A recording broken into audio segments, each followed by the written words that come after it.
हरे कृष्णा, राधे राधे। कैसे हैं आप सब? आशा करूंगी आप सब एकदम मस्त होंगे, स्वस्थ होंगे। मैं भी कान्हा जी की कृपा से और आप सबकी ब्लेसिंग से एकदम मस्त हूँ, स्वस्थ हूँ। अभी बैक टू बैक बहुत सारे फेस्टिवल आने वाले हैं। सबसे पहले तो 25 और 26 को एकादशी व्रत आ रहा है। तो आप लोग में से कौन कौन लोग एकादशी व्रत रखते हैं?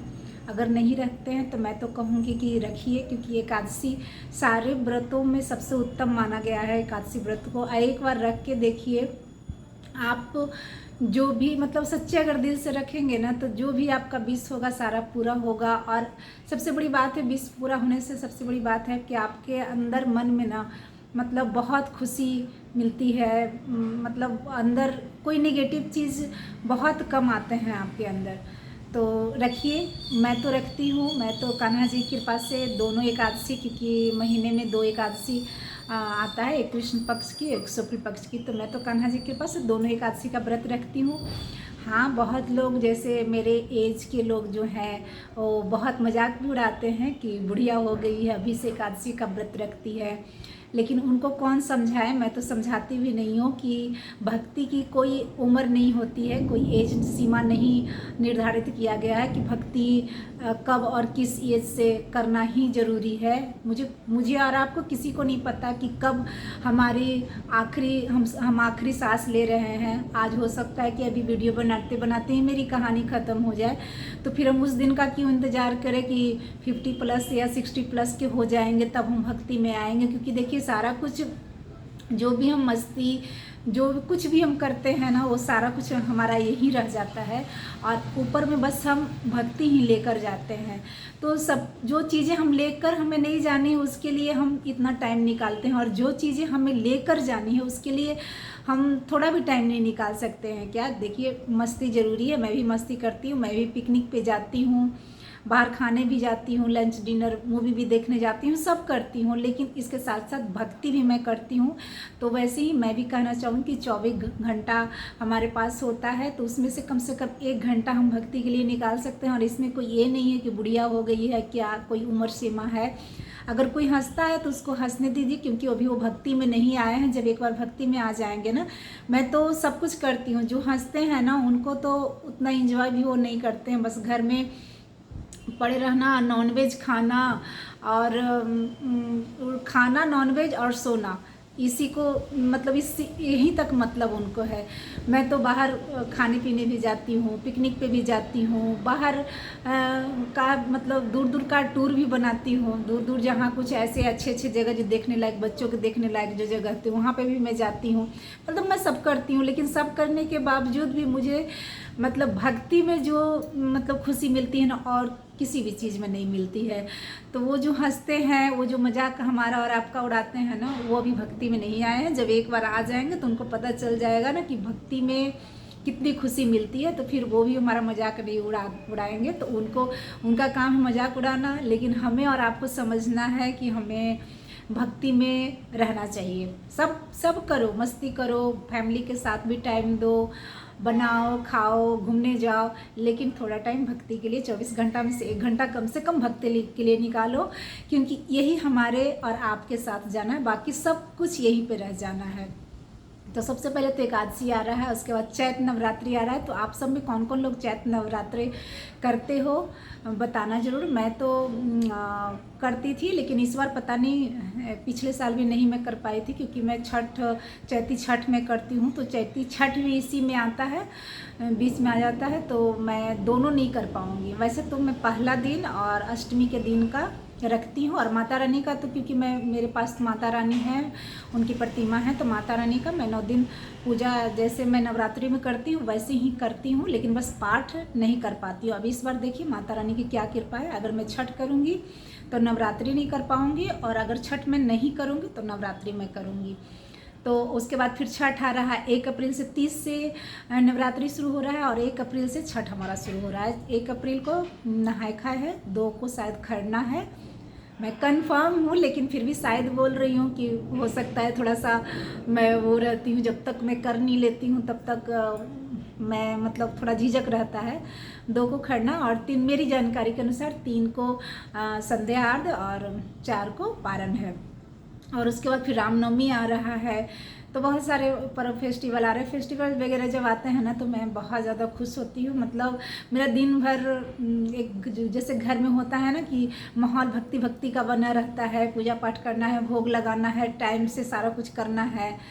तो देखती हूँ अब ये कान्हा जी की क्या कृपा होती है कि वो नवरात्रि, उनकी इच्छा के बिना तो हम और आप कुछ नहीं कर सकते। वो नवरात्रि का व्रत मेरे से करवाते हैं या फिर चैत छठ जो आता है वो करवाते हैं। मेरा तो क्योंकि पिछले साल मैं शुरू की हूँ। ऐसे तो कार्तिक वाला तो छठ मैं 5-6 साल से कर रही हूँ, लेकिन चैत का जो छठ है वो मैं पिछले साल से ही शुरू की हूँ। तो ये मेरा दूसरा साल होगा। तो मेरा तो मन है, लेकिन बाकी मेरे मन से कुछ नहीं होता है। जब उनकी कृपा होती है तभी होता है। अपना बस सोचा हुआ ऐसे ही बहुत बार मेरे साथ ऐसे तो नहीं हुआ है, सोचती हूँ हो जाता है, लेकिन वो कहते हैं ना कि जब तक नहीं कोई चीज़ हो जाए तो आप क्या कुछ कह नहीं सकते हैं। तो दोनों हो जाए कोई दिक्कत नहीं है मेरे को। नवरात्र भी मुझे अच्छा लगता है, छठ भी कर लूँगी, वो भी उनकी कृपा। तो आप लोग में से कौन कौन लोग नवरात्रि कर रहे हो या छठ कर रहे हो? छठ के लिए मैं मोटिवेट की थी, इससे पहले एक वीडियो बनाई थी कि जो कोई आप अकेले हो तो अकेले में छठ करने से लोग डरते हैं। तो डरिए नहीं, कुछ नहीं है, कुछ नहीं है, बस आपके मन का ये वहम है।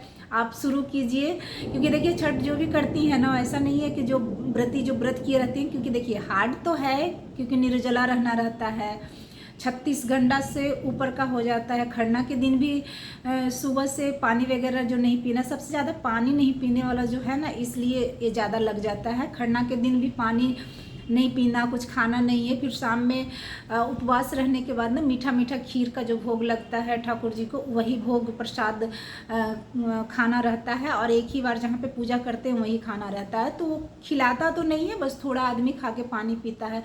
तो हमको लगता है कि 48 घंटा से ऊपर का फास्ट हो जाता है। फिर उस टाइम के बाद फिर कुछ नहीं खाना रहता है। खरना जिस टाइम में सूर्योदय के समय ही खरना किया जाता है, 6, साढ़े 6, 7 बजे के लगभग में खरना हो जाता है। फिर उस टाइम से नेक्स्ट डे 7 बजता है, फिर 7 बजे के बाद फिर पूरा रात रहता है, फिर नेक्स्ट डे मॉर्निंग में 7 बज ही जाता है पारण करते करते। तो 48 घंटा से ऊपर का लगभग फास्ट हो जाता है, वो भी निर्जला बिना पानी वाला। तो हार्ड है, लेकिन इतना भी ज़्यादा हार्ड नहीं है। पता नहीं क्यों छठ व्रत के नाम से ना आपके अंदर एनर्जी बहुत ज़्यादा आता है। पहले मैं भी डरती थी, मेरी माँ करती थी, मैं नमक छोड़ती थी, माँ के साथ रहती थी, लेकिन बीच बीच में थोड़ा बहुत तो खा ही लेती थी। तो मुझे भी पहले लगता था, लेकिन मैं कर ली हूँ, इसलिए मैं आप लोग को बता रही हूँ कि डरिए नहीं, इतना भी कुछ नहीं है। अगर आप ठान लेंगे ना तो अकेले में आपके हस्बैंड अगर सपोर्ट करते हैं और आपके बच्चे अगर सपोर्ट करते हैं तो आराम से कीजिए छठी माता का व्रत। आपको अंदर से एनर्जी शक्ति मिलेगी, और जितना आप कर पाते हैं उतने कर कीजिए। मैं भी जहाँ भी घर पे भी करती थी ना, तो ऐसा नहीं था कि मैं बैठे रहती थी। वहाँ पे भी मैं रहती थी तो नायका का प्रसाद भी मैं खुद बनाती थी। हाँ, जो 1-2 लोग थे घर में वो सब्जी वगैरह काट देते थे, बाकी बनाने का काम मेरा ही होता था। खरना के दिन भी सारा प्रसाद मैं खुद बनाती थी। खरना के प्रसाद में तो मैं कुछ भी हेल्प किसी का नहीं लेती थी। और उसके बाद जो ठेकुआ बनता था उस प्रसाद में भी बना सकता है, कोई दिक्कत नहीं है। क्योंकि मैं तो अभी यहाँ पे मेरे हस्बैंड मेरे बच्चे हैं, फिर भी ठेकुआ का प्रसाद जो बनाना रहता है उसमें किसी को नहीं बुलाती हूँ। क्योंकि देखिए ठेकुआ जब आप छानने के लिए डालते हैं ना, उसके बाद उसको छानने में थोड़ा टाइम लगता है। तो आपके पास इतना टाइम होता है कि एक बार कढ़ाई में 5 से 6 ठेकुआ ही डलाता है। इतना टाइम होता है कि 5-6 ठेकुआ आप उसको शेप दे सकते हैं, बना सकते हैं आप। उसके बाद फिर नेक्स्ट बार उसमें डाल सकते हैं, तो वो भी अकेले हो जाएगा। मैं यहाँ पे तो 2 साल से अकेले ही सब कर रही हूँ। हाँ, पारण के दिन एक थोड़ा सा रहता है, क्योंकि एनर्जी एकदम लो हो जाता है, तो पारण का नहीं बन पाता है। तो पारण का मेरे हस्बैंड बना लेते हैं। तो वो आप घर में कोई एक भी मेंबर, आपका बच्चे हैं या आपके हस्बैंड हेल्प करने के लिए रेडी है ना, तो आप आराम से कर सकती हैं।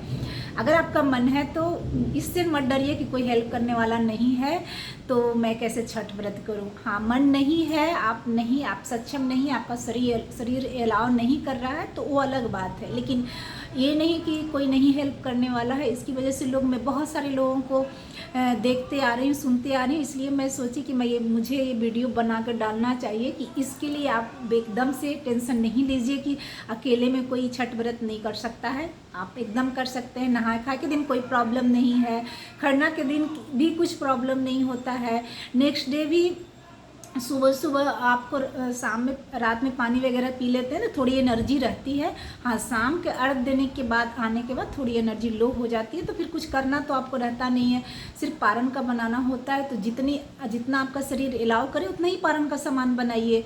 कुछ भी थोड़ा बनाकर, ऐसा कुछ नहीं है कि 5 पकवान बनाएंगे तभी उसका पारण करेंगे, कुछ भी नहीं है। हाँ, मेरे हस्बैंड मेरे बच्चे बना देते हैं तो ठीक है। जब वो नहीं बना पाएंगे तो मैं तो अपने मन में सोच रखी हूँ कि अगर वो नहीं बना पाएंगे उनको छुट्टी नहीं मिलेगा, क्योंकि बच्चों का स्टडी है। जैसे एक बेटा अभी तो मेरा बाहर चला गया है तो वो नहीं रह पाता है, छोटा वाला भी कुछ 1-2 साल के बाद जाएगा ही।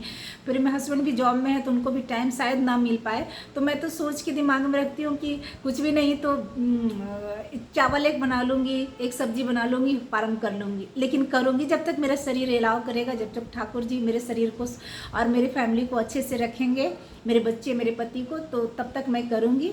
तो आप सभी हिम्मत नहीं हारिए, जब आपका शरीर अलाउ कर रहा है ना तो आप कीजिए, अकेले आप कर सकती हैं। तो कौन कौन लोग मेरे वीडियो से मोटिवेट होकर छठ व्रत कर रहे हैं बताइएगा। हरि बोल, जय श्री राधे।